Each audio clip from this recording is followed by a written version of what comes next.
ഈശോയിലേറെ സ്നേഹമുള്ളവരെ, ലൂക്കായുടെ സുവിശേഷം 7-ാം അധ്യായം 11 മുതൽ 17 വരെയുള്ള തിരുവചന ഭാഗം.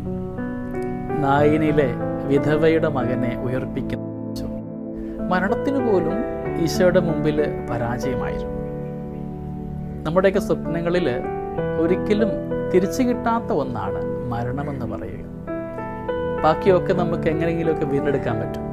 ആ മരണത്തെ പോലും തോൽപ്പിച്ചുകൊണ്ട് കടന്നു പോകുന്ന ഈശോയാണ് തിരുവചനം ഇന്ന് ഓർമ്മിപ്പിക്കുക. ആ ഭവനത്തിൻ്റെ സങ്കടത്തിൻ്റെ മേൽ മനസ്സലിവ് തോന്നിയാണ് ആ വിധവയുടെ മകനെ ഈശോ ജീവിപ്പിക്കുന്നത്. അവൻ്റെ കരസ്പർശം ആ മരണത്തിനു പോലും അനുഗ്രഹമായിട്ട് മാറുന്നുണ്ട്. നമ്മുടെയൊക്കെ ജീവിത മേഖലയിലും പലപ്പോഴും നാമൊക്കെ ജീവിച്ചിരിക്കെ തന്നെ മരിച്ചവരായിട്ട് മാറിയിട്ടുണ്ടാവാം. ചിലരുടെ ഭാഷ കൊണ്ട്, ചിലരുടെ പ്രവർത്തനം കൊണ്ട്, വികാരങ്ങൾ കൊണ്ട്, ആകുലത കൊണ്ട്, കടബാധ്യത കൊണ്ട്, നാണക്കേട് കൊണ്ടൊക്കെ അവിടെയൊക്കെ ഈശോയുടെ കരമുണ്ടാകുമ്പോൾ, കരസ്പർശം ഉണ്ടാകുമ്പോൾ ഒരു വലിയ പുനർജനനത്തിനത് കാരണമായിട്ട് മാറുന്നതാണ് വചനം ഓർമ്മിപ്പിക്കുക.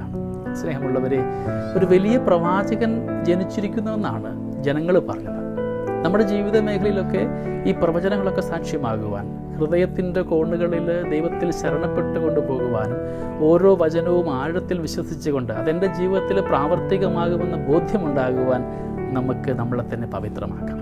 കുറവുകളും പാളിച്ചകളും ഒക്കെ ഉണ്ടാകുമ്പോൾ, നാണക്കേടുകളുണ്ടാകുമ്പോൾ, ഒറ്റപ്പെട്ടു പോകുമ്പോഴൊക്കെ ക്രിസ്തുവിൽ ശരണപ്പെട്ടുകൊണ്ടും എൻ്റെ ജീവിതത്തിലും ഒരു അത്ഭുതമുണ്ടാകുവാൻ, എനിക്കും ഒരു ഉണർവുണ്ടാകുവാനായിട്ട് ക്രിസ്തു കൂടെയുണ്ട് എന്നുള്ളൊരു ബോധ്യമുണ്ടാവട്ടെ.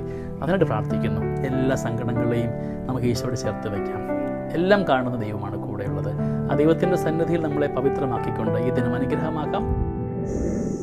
ദൈവം നമ്മളെല്ലാവരെയും സമൃദ്ധമായിട്ട് അനുഗ്രഹിക്കട്ടെ. നമ്മുടെ കർത്താവ് ഈശോ മിശിഹായുടെ കൃപയും പിതാവായ ദൈവത്തിൻ്റെ സ്നേഹവും പരിശുദ്ധാത്മാവിൻ്റെ സഹവാസവും നമ്മളെല്ലാവരോടും കൂടെ ഉണ്ടായിരിക്കട്ടെ, ഇപ്പോഴും എപ്പോഴും എന്നേക്കും.